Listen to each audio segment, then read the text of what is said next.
Today we're at Misty Mountain Games in Madison for another game of Bushido.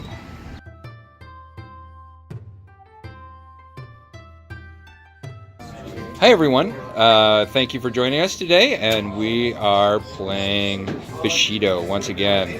My opponent Steve and his Savage Wave versus the noble Tengu from the mountains.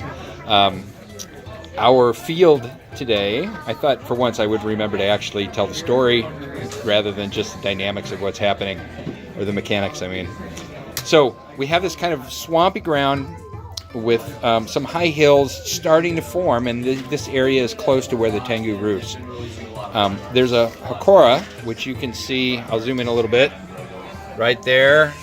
So a little local shrine that the local peasant folk who are in league with the Tengu go to worship and to worship the spirit at the shrine. However, some Bakemono have emerged from the tunnels underneath the ground and have chased the people away, and now the shrine is becoming neglected, and the local peasantry is very upset because their ancestor and spirit, they can't worship at this spirit. So the Tengu have come to kind of figure out what's going on and stop it. So the actual game is going to be the envoy. So each army picks an envoy that is one special model called the Vim, the very important model, that has to do several things. Basically, if bad things happen to your Vim, your opponent gets victory points. If you can get your Vim, whichever Vim is closest to the enemy's deployment zone by the end of the game, that's worth a point. Steve, what are the other ones? In short? If the first player to inflict any wounds through a melee attack to their opponent's Vim is a victory point. Okay. And the player whose Vim is closest to the opponent's deployment zone at the end of the game is a victory point also. And there should be one more. Oh, and the first one is the player whose Vim receives the fewest total wounds. Oh, there we go. Okay, so first wounds dealt, least total wounds, and getting to your opponent's deployment zone with your Vim still alive and intact. So it should be interesting and fun, and we're debating this new terrain that you see on the table is Steve's, so it actually works out really nice. I'm glad he brought it. We'll be back with the armies, and then we'll go from there.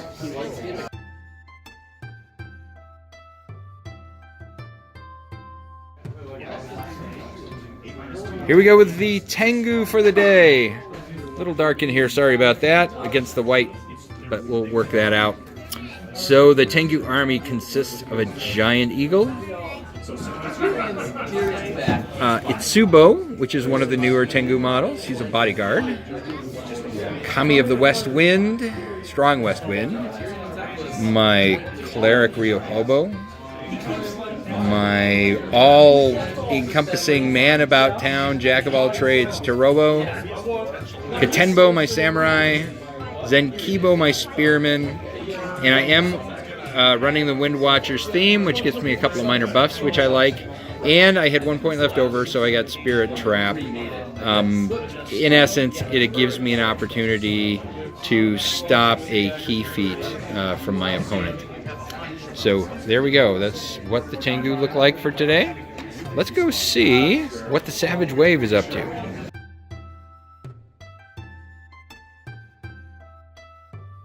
It does. Okay, so tonight I'm running Rashka the Destroyer.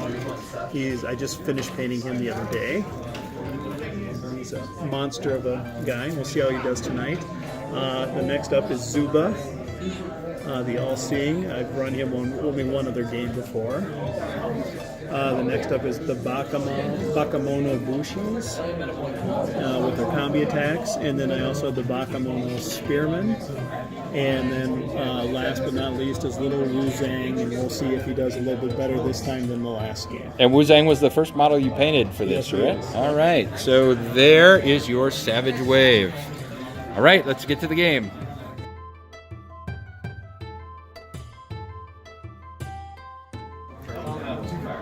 Okay, we are back for the tactical roll. Now, what we decided is whoever wins the tactical roll gets to spin the board, basically, so that whatever facing they want is towards them and towards their opponent. So even if they make the opponent deploy first, they still get to spin the board as a benefit for winning.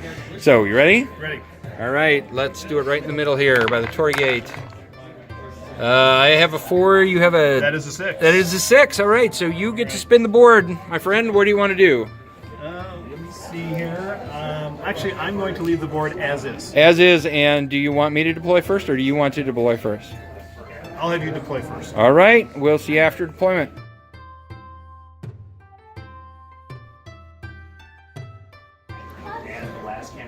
Here we are after deployment. I picked this corner over here to deploy my army in. We are birds. We're packed in. We're ready to fly. My Vim is Chorobo, which is the archer right here. Should be easy to remember. He's the only archer I have. And the Savage Wave is over in the corner here. And their guy is Zuba, and Zuba is the big Oni in the back. All right, let's do our tactical roll to see who gets to go first, or have the choice of going first. 5 and a 6, so the Tengu have it. I think I'm going to let the Savage Wave go first. We'll see you at the end of turn 1.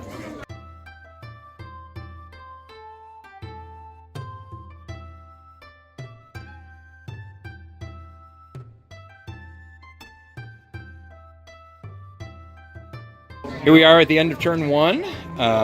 There's been a lot of movement, especially by the Tengu, who have scattered to the 4 winds. Ryu Hobo meditated, so he's got lots of ki to give out. Unfortunately, there's nobody anywhere near him to give it to.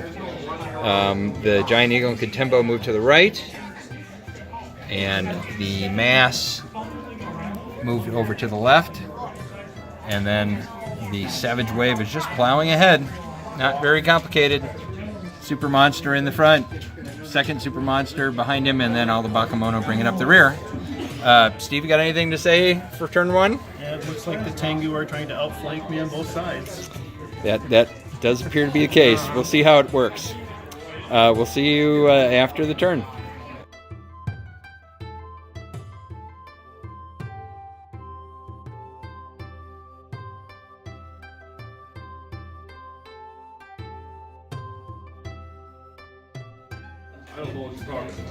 Here we are at the end of turn 2, and lots of entertaining things have happened. The scattering of the birds has continued. On the right flank, Katenbo hopped up on this rock pillar, and it is a legal move. It's not 3 times his height. But for fairness sake, what we're saying is that I can get up there, but I have to get down the next turn. So I can't just camp up there. The Eagle went around to this side, and I'll let Steve tell you about what happened, though you can see from the carnage. The Bakemono attempted to come in and overpower the Eagle, but the Eagle swept them away with his giant wings and claws. And now they're very sad. Very sad. And Though there's the Bakemono, so there's still one there. Yeah. Over on the other side, amazingly, my Itsubo got charged by the giant with the Rashka with the Torii Gate and survived. He's hurt pretty bad, but he also did some pretty good damage back to them. So both of these mighty warriors are hurt. Funny is, then Kibo popped over around the corner to go after. Where are they? These guys over here, and the wizard just poisoned the living daylights out of him. So he ran away, and then Ryu Hobo healed the poison. So no worse for the wear, but my end around kind of stopped. Except that my Vim, for some reason, decided to make the end around all by himself. So now, these are victory points on the line, and for some stupid reason, I decided it was a good idea to just throw my Vim at the Bakemono and let them wound him and get a victory point. So anyway, that's how things stand. It's very interesting and mixed, and we'll see how things go from here. Steve, you have anything else you want to add? All of my Oni don't do anything. He is every game so far. He is unsatisfied with the production of his Oni. However, his Vim is this Oni right here, who has Zuba's not. Nobody's anywhere near Zuba. She's peachy keen. Yep. So we'll see how that goes. All right, that is the end of turn 2. Yes. Let's do the roll for the who gets what in turn 3. I rolled a 1. I rolled a 1. And I rolled a 1. So. And I rolled a 6. All right, let me switch a different color die. I did not roll a 6. Another 1. So you get to go first. Card is rolling like me. Yeah.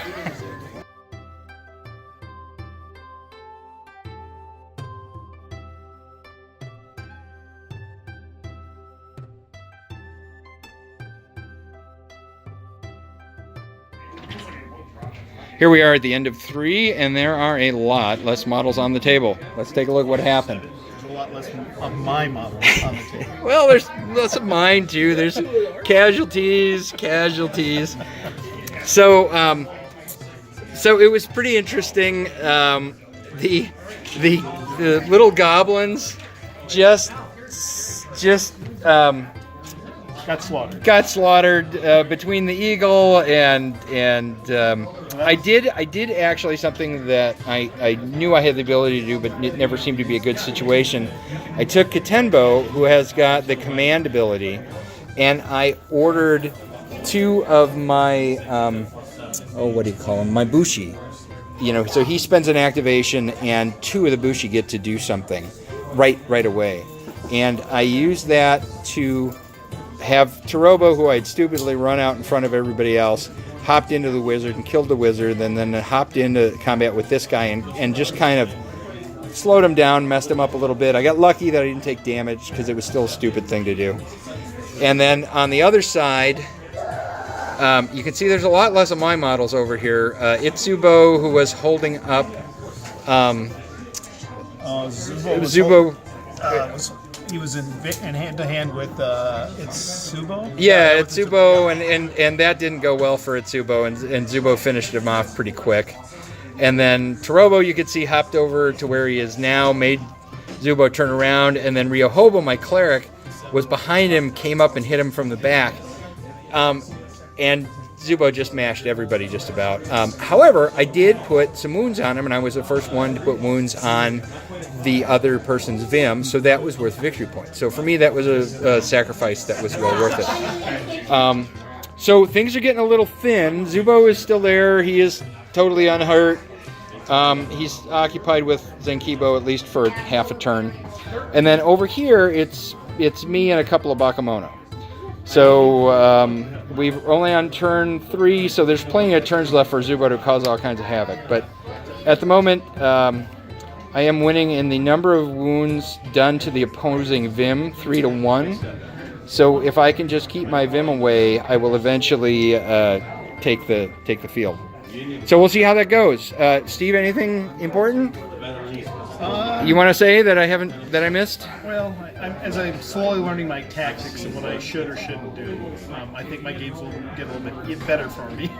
Yeah, and I haven't mentioned that this is Steve's second game, so he's doing really well. But the game is a lot of fun, having a great time so far. Yeah, and it's been cool. We've been getting a lot of people coming up and looking at the game and showing interest. So we're trying to build a community here in Madison. So I'd love to see some other people play. And that would make for a much more interesting gaming life for me and a much better channel for you guys. Anyway, we'll see you in a bit. Let's do our roll for the next turn. This is for who goes first. 1 and a 5. Looks like I get to go first. Right. We'll see you in a bit.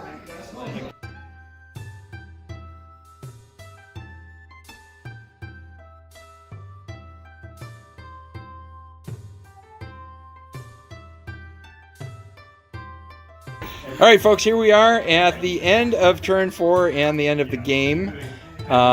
We have just a few models left. We're running out of time, and we think the result is foregone conclusion, so we're going to pack up our stuff and get home a little early. So what's happened is that amazingly Zenkibo survived a charge by this giant, scary Zuba of an Oni. And then over here, the rest of the Tengu just piled in on that poor little Bakemono and kind of ate his lunch. And so at the moment, as it stands in turn 4, I have 8 point for doing the first damage to the other person's Vim, and I am on the way to having the point for doing more damage than not. And of course, I'm in my opponent's deployment zone. So Zuba would have basically he's really got only one option, and that would be if Zuba was to come over and do enough damage to my Vim that he had done more damage to me than I did to him, then he would win that point. The problem is, in order to win the game, he'd need to get way over there, and that's assuming the rest of my guys couldn't. And I just throw things at him one at a time to burn activations to protect my guys. So, however, it was an interesting game, was a fun game. It seemed a little one-sided at times, but I lost a couple of good models. So I lost a lot of models. Yeah, you lost a lot of models. I tried the scattering thing. Sometimes I do that and it works out horribly. This time, spreading myself all over the place actually worked out pretty well because it allowed me to get around the Oni and get back to the soft, crunchy Bakemono bits. Steve, what do you got to say? Did you have a good time? It was fun. Of course, it was fun. I'm going to definitely try some different stuff next time. Maybe go with an all Oni list if I have enough models painted up. But I do have a few guys with some more trickery up their sleeves, like Tra Pang, that the Bakemono and the Oni don't seem to have. So we'll see how that goes with some different models. But again, it's a very fun game, very beautiful game. Thank you, Art. Oh, my pleasure. Wait, I've never done this handshake. Very good. That's good. Yeah, That's my first handshake on official on video. And it's not that Art's a rude person. No, we always do handshakes. I just forget to film them. I'm new to this. So anyway, that's it, and we will be seeing you guys. If you have any questions or comments or you're curious, please drop them. But really, we're just kind of sharing the love. So you guys have a great day, and we'll talk to you later. Bye.